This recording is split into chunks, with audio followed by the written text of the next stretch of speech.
मंदिर विद्यापीठ मंदिर भजनहा, जिनका संचालक है प्रोप्राइटर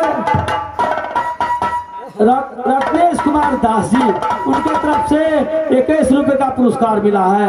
हमारे पार्टी हार्दिक अभिनंदन करती है। साथ साथ मोहम्मद आजाद जी के तरफ से 11 रुपए का पुरस्कार है। हमारे पार्टी हार्दिक अभिनंदन करती है। बुझा रहा कि स्वामीनाथ गहरा नींद में सो गए। सीमित स्वामीनाथ के जगह भी सुबह भागल दरबार से जंगल के ओर चला। आका नींद सुतलई पे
स्वामीनाथ अब की सुबह भागे पतिदेव नींद तोड़ो, चलो कहीं जंगल की ओर चल रहे। स्वामीनाथ अब भूख से बर्दाश्त नहीं भरा ले पतिदेव।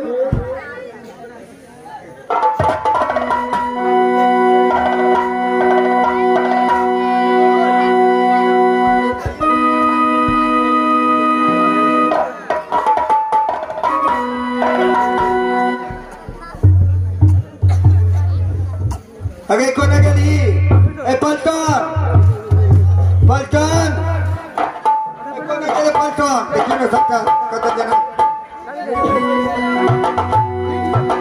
की भेले मलकाई अकरा सब के जे मारलिए पिटलिए दरबार में थे। हां सब छबे के से चल गए। छेबे क्या लिया? छबे क्या छे? हां अगर को तो ई खाए पिए ले कुछ छाओ, खाए पिए ले तो कुछ नहीं है। तो कथी छे? लेकिन हम जे खेने छलिए ना से ऐठा भात कनी बचल छे।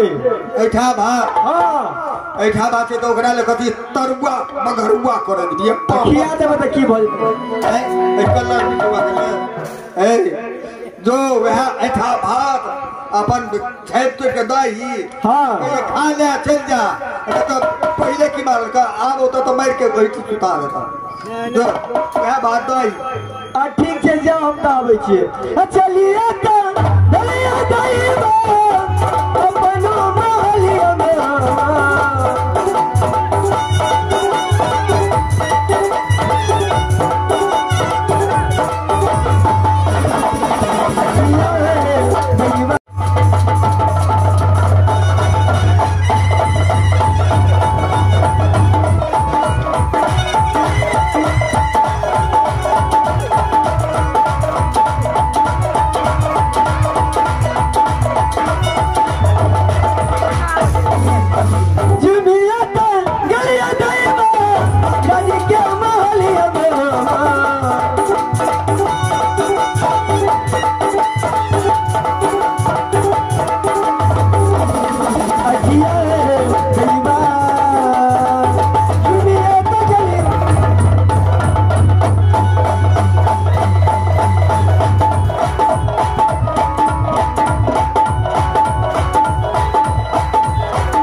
मार के मारने छालिया अब तो मार दो एकटा मार के सुता दे ते बारे खा के ऐठा से चल लिया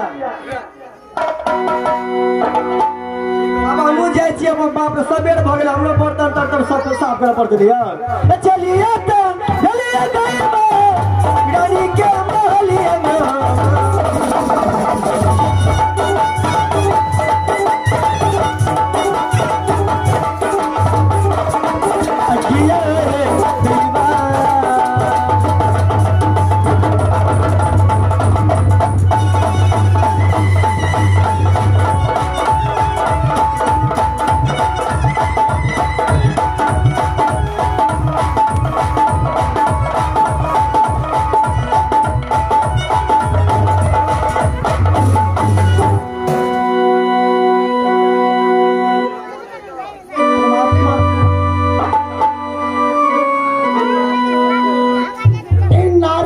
झूठ भोजन दासी अपन झूठ भोजन स्वामीनाथ के खाए के लेल भेज देलक।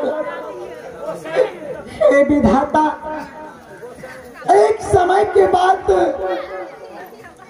के राज दरबार में मंत्री फौज खटे छल, हाथी हथिसार घोड़ा घोड़सार सवा मन स्वर्ण पतिदेव दान करे छल, तब जाके अंजल करे छल। आई के दिन एक दासी के झूठ भोजन पतिदेव कोना अंजल करत पतिदेव के जगह के भोजन दर हो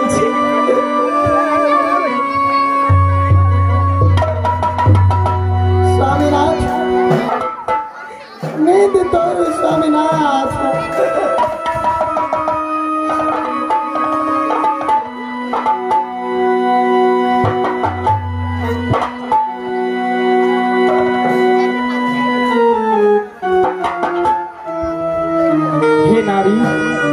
क्या बात है, सभी हो चुका है। हाँ नारी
पतिदेव, तुम क्या कहना चाहती हो, कह के सुनाओ।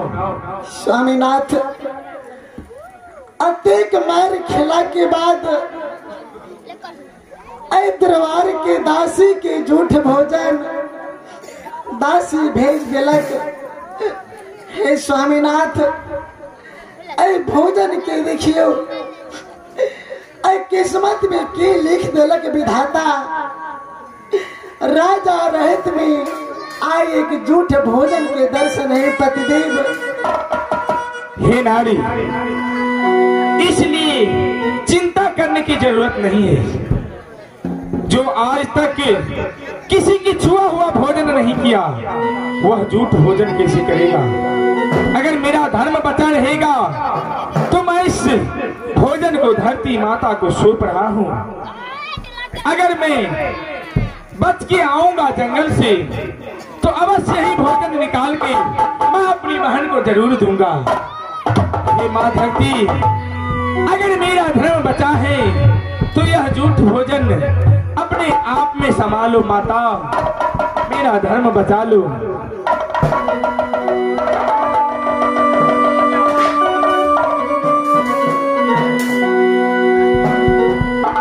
हे नारी, अब चलो, यहाँ से जंगल तो चलना है, लेकिन चलते चलते मैं जब स्कूल में पढ़ते थे वहाँ मेरा बचपन का दोस्त सोनपुर में राजा राजकुमार रहता है। चलते चलते मैं अपना दोस्त से मिलते ही चले जाएंगे जंगल, और जंगल में फल फूल भोजन करेंगे। जहाँ नसीब में होगा भोजन वहाँ अवश्य मिलेगा नारी। अपने के माया में लिपटा रहल छी स्वामीनाथ। ई माया केकरो नहीं छोड़लक। रिश्ता नाता भाई बहन माता पिता जब समय आवे या पतिदेव केकरो कोई साथ न दिया। स्वामीनाथ, हाँ नारी, अपने से हम यह कह पतिदेव कि जंगल के ओर चलूं, भूख प्यास से अब चलल नहीं जा रहा है स्वामीनाथ।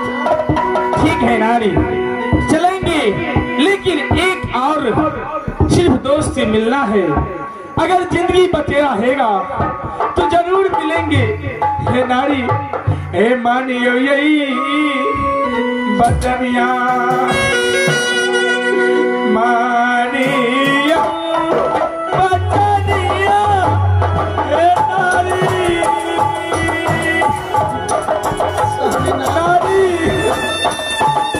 नारी मरने के बाद दुकान के द्वार में बहुत खाए, लेकिन जंगल जाते जाते एक बार दोस्त मिलने को नारी।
शंकर राम जी के तरफ से 51 रुपया का पुरस्कार है। हमारे पार्टी हार्दिक हार्दिक अभिनंदन करती है।